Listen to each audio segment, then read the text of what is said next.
Good morning, everyone, and happy Monday. We're now entering week 9 of lockdown. And I think one of the benefits of self-isolation is the fact that we do have a bit of time and space to think about things and just to consider kind of the bigger picture.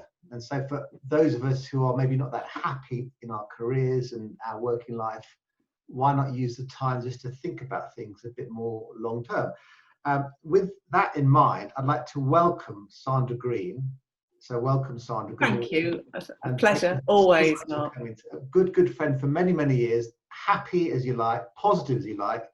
And she is going to share with us all this morning just some frameworks for how to think about our careers in a slightly more sort of long-term strategic kind of way. So looking forward to this, Sandra. Before we kick off, maybe just a few words about yourself and maybe let us know what's been your highlight of lockdown so far.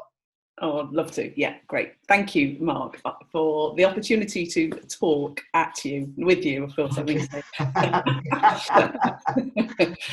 Yeah, a brief bit about me. I am a certified exec coach. I love coaching. To be quite honest, I say this, and I shouldn't say it. I would do it for free all day long because I'm passionate about helping people be the best they can be, which I know is a bit twee, but I really do love working with leaders particularly because I think that they impact the world in such a big way, and if I can help them be better, the impact they have on many more people is brilliant. So I love doing that.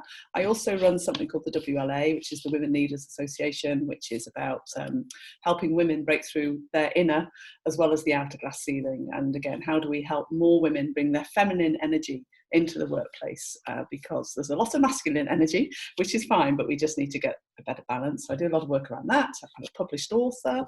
I go out and speak, and I love doing things just like this. So I've been doing it quite a long time, as you can probably tell. Yeah, I live up in Cheshire, or down in Cheshire if you live somewhere up north. And I am very blessed to have a gorgeous little dog, a beautiful place to walk, and have a lovely life. Okay, lovely. Highlight so far. The highlight, wow. There's been quite a few, if I'm honest, and I'm always slightly sensitive to say this because obviously it's been incredibly traumatic for so many people, and the sheer, if you look at it from a sort of head point of view, it's nothing we've ever experienced. But I'm always a positive person, and I think, what can we do? And I've learned a lot. I think I've definitely had to repivot my business. I've always been one of them that go out and meet people and go out and see clients and run all my events with people, and I love hugs. So I've had to pivot my business and go online completely. Done some online, so it's been brilliant because I've had to do it, and it's okay, it's fine, and you can do it and you will do it. So that's absolutely something which is great because it's enabled me to be better for the environment. So I'm not going out in my car anymore, and giving me back a lot more time for me. So I've started to do a yoga practice every day, which I haven't done before, and I've also been baking, which has been the highlight of my kids' life because I'm not the best baker in the world, so I keep forgetting that the things are in the oven. Okay. So they're normally burnt offerings, but anyway, that's so I've been able to tap into some of the things that I haven't done for a long time and spend a bit of time on me. Okay, well, it's looking terrific and happy, and it's obviously working. Yeah, it is. It honestly is. I feel happier than I have felt in a long time, and I'm a pretty happy person anyway. I think just being able to get that time back, and that time to think, and that time to, when you're not stressing and in the car and ticking this, that and the other. My son's been doing all the shopping, weekly shopping, so I haven't even had to go and do that. So perfect. Yeah, so making much more use of the time I've got. Perfect. Okay, well, so great. So imagine now, so I'm now in lockdown, and I'm not happy with my work, my job. This is not true, by the way. I'm just setting you up for the next 10 minutes. So how do I go about trying to basically change direction career-wise? Well, I have just the thing for you. So I've prepared a few slides. Okay, great. It helps otherwise I go off in all random directions. Great. I was just saying to Mark, I was on a phone call yesterday for ages, and we were kind of going here and everywhere. I'm not doing that today. I've got a structured plan. So let me share my screen with you. Hopefully you can see this. I've pulled together some thoughts around time to rethink. So perhaps just a very quick rewind. Many years ago, I worked for the Boots Company, which is where Mark and I first met, actually. Yes. And I was trained when I was there in career counselling. And I absolutely loved it. It was a brilliant process then, and I've used it ever since. I don't use it so much at the moment, funnily enough, but I think it's transformed the lives of many people I've worked with, because I think people normally approach their career in a bit of a random, not happy, what am I going to do? Not happy, I'll grab that. And we always think the grass is greener. But actually, you do need to take the time to think about your career. And I've got a process for you to help you think that through. I think we know that these seismic shifts going on out there, aren't there? I mean, it's extraordinary. And I was thinking, you know, that if I could kind of categorize them, there are probably three great big things happening out there in the world. One, many people have actually been made redundant already. So many people have lost their jobs. Many people are faced with furlough, which is a bit can be brilliant for some people. Some people don't know if they're going to go back to a job, and others might go back to a very different job. So there's a kind of thing going on there that creates worry and anxiety. And also just being at home and working at home. I'm very blessed in that the space I've got works really well, whereas some other people, if you've particularly got young children or elder care, etc., it's really hard. And for me, I think that your external antennae that's changed now, and the radar's very different, means internally there's a lot of emotions coming up for people. And certainly, I think everybody must have been through some kind of anger or frustration. People may be getting frustrated with their partners or their kids, or there's a lot of emotional anxiety out there, or anger at the business for getting rid of them. I think people are anxious and fearful about their future, and what does it mean for lots of different things. And I think another natural thing is that it draws us into the kind of self-doubt or catastrophizing about our world. And these are all very natural processes, and the key thing is to get control of your thinking, and get control of where you are at in your career and where are you going. And honestly, if you follow a structured approach, not only will you feel better, but you may end up with your dream job. I'm not going to make any promises, but you might just do that. Yeah. I think the sorts of questions that you should start to be thinking about, and I will give you the framework in a moment. You've got to get out of the darkness, whatever that looks like, whatever emotional, you're off kilter because you just don't feel right. And if that's the case, you've got to shift into what I call the light. And you do that by starting to really ask yourself some questions, such as things like, what are the things that bring me joy and happiness? Am I using my gifts fully? If I'm really honest with myself, do I love the environment in which I work? What's my relationship like with my boss? What about my team? Have I got everything that's ticking along? And I know myself, many years ago, when my children were young, I went through a bit of a dark patch myself with all of this. And I distinctly remember a lot of change at home, and crying on my way to work. I would literally be sobbing all the way to work and my commute, thinking, I don't know if I can do this, and what am I going to do? And you get into that real self-despair of things. And I took some brave decisions and so on, which I don't need to go into now, but I have been there, is what I'm saying. And it was only by really making myself take the time to think about it, which we all have at the moment, we can do this. And thinking about my long-term aspirations and what I was doing here on this planet. What are we here to do? We all have gifts, and we all have a place, and we need to believe in that and show it. And also, when did you truly ask yourself, what is it that you really want in life? We don't ask ourselves that very often. We tend to focus on the problems. So the framework that I've got is this one, 6 steps. There's a piece here around it. For me, you can't do all the sexy grabbing the job and searching for the job until you put the foundations in place. And you need to do a structured assessment and exploration of who you are. And I'll explain that briefly in a moment to you. And by doing that deep dive, you're then able to come up with your own blueprint as to what makes you tick and what makes you unique. And when I ask people sometimes, what do you do? And they come out with the old answers. Well, I work in the business and I help people do blah, blah, blah. What does that mean? You're uniquely talented to do something, and you've got to give yourself the space to think about it. Then it's about the expansion piece, the lovely bit, which is the thinking, once you know who you are, what is it that you want? And getting clarity around the type of environment, the types of companies, the types of brands, the uniqueness that you want to explore and deepen yourself.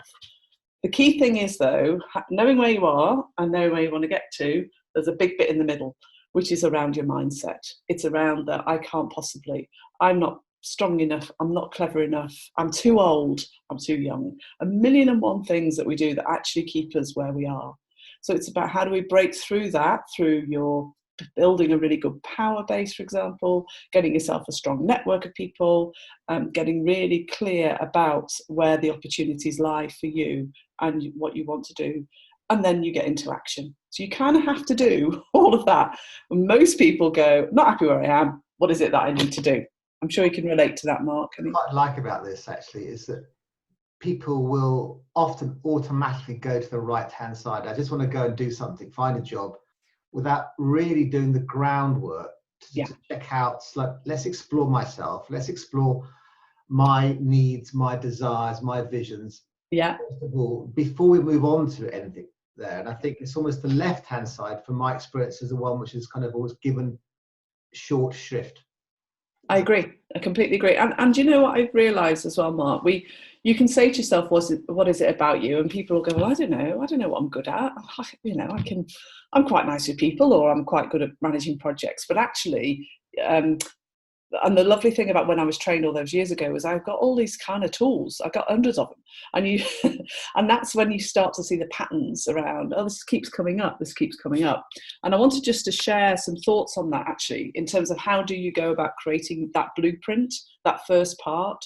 And there is a bit for me that says, first of all, take stock of where you are. What has got you to where you are today? If you look back through your career, through all the different stages of your career, through all the experiences you have, what is it that's enabled you to do what you are doing now? Where were the right turns? Where were the wrong turns? And also, I've got a lovely exercise, which is creating a picture of where you are at today. So where exactly, if you were to look at your world through a window, what would you be seeing? And it's really powerful for getting you to really identify with what's emotionally going on for you. Once you've taken stock, you then do a systematic and appraisal. So you look at your strengths, you look at your achievements, you look at your core interests, you deep dive on what are your values and how do they manifest? What expertise do you have and what experiences have you got to bring to the fore? And you can have a look at your CV here, but there's a whole kind of just diving into each of those in a way and inviting perspective, i.e., ask some other people. It's incredibly insightful to say, what do you think about me? What do you think I'm good at? What do you think, what are my blind spots? What is it that I should be doing more of or less of? And I would really encourage you to ask your family, because they know you better than anybody and they'll tell it you as you need to hear it. But also ask colleagues, old colleagues, mentors, bosses. Just invite perspective and really get yourself a nice kind of resource library as to who are you and what is it, the greatest achievements you've had in life, the things that make you in flow and the things that you're really, really super proud of, and building that up into a kind of catalogue. Because what's brilliant about that as well, not only can you create your sort of little USP that we all have to have at the top of our CVs, but you've got a whole load of stuff to draw into your CV. And it's a really powerful exercise, because if you say to me, well, I'm great at project planning, for example, I'll say, well, give me the evidence. So you go, well, actually, when I worked there, I rolled out this project and blah, blah, blah. Great. And you sort of build up, as I say, this file that helps you when you then go for your interviews and you get the opportunities that come along. The two things I like about this, Sandra, is first of all, what you said in terms of trying to get an external perspective, getting people other than yourself to give you feedback, because often you can't see the wood from the trees yourself. That's the first thing. The second thing is, I imagine that the more comprehensively you do this, the better chance you're going to have of things popping out of the woodwork. So it's become clearer, because the opportunities may well arise from this particular blueprint stage. Is that right? That's exactly right. And I just smile to myself in a lovely way, because the amount of times in the past people have said, I reached out to so-and-so I haven't spoken to for 3 years and they've invited me for coffee. Oh, really? Or there's an opportunity come up that they're aware of. Really? How amazing is that? And that's how a lot of this works. It's sort of synchronicity, I think, to quote Deepak Chopra, that things do start to happen and materialize when you start to get clear and you get rid of the baggage. That's why I love this process so much. Just going back to it, once you've done that initial assessment, you get your blueprint. There are then a whole load of tools in terms of how do you actually create what it is that you want? What is it that you might want to have in life? But also, you've got to get out of the gunk that's in your head about what is possible for you and what's not possible. And this is not all about everybody reaching the top of the ladder, because not everybody wants that. Some people want portfolio careers. Some people want to run their own business. Some people want to move into retirement or want to do voluntary work. It can be a whole raft of things, but we have to clear the gunk, which is that kind of fourth step in the phase, before you can actually move into the proper action and follow through. That's lovely. I mean, I've been scribbling away furiously here. I might be 57, Sandra, but I think I've got one more career left in me. If I just quickly take a chance to summarize what I've heard. Yes, obviously the COVID-19 is going to provide us with potentially threats, and there's a seismic shift taking place. But at the same time, just see it as, I think in your terms, as an opportunity to basically try to go for the dream job if you're not in a dream job. And I love your phrase, getting out of the darkness and into the light.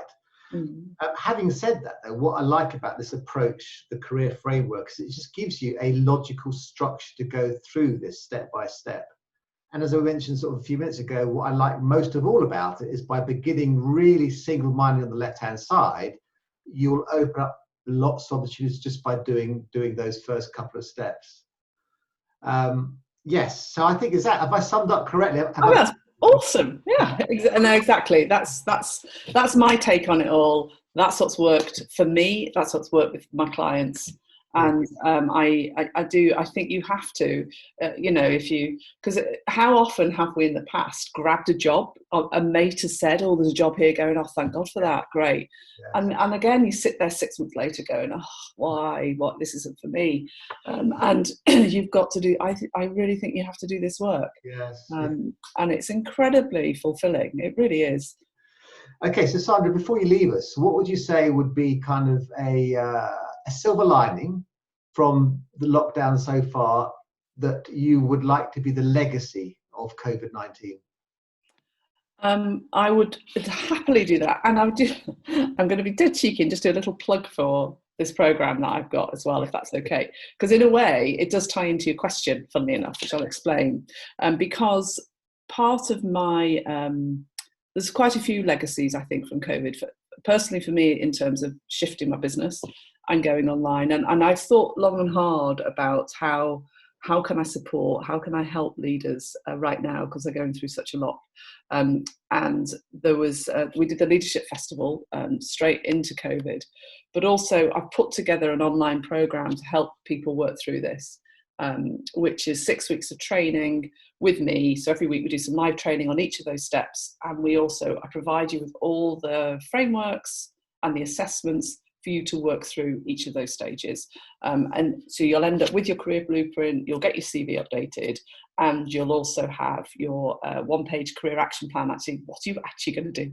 We start on the 26th of May, running for 6 weeks, or I think it might even run for 7. I'm already thinking of more things I want to throw in the pot.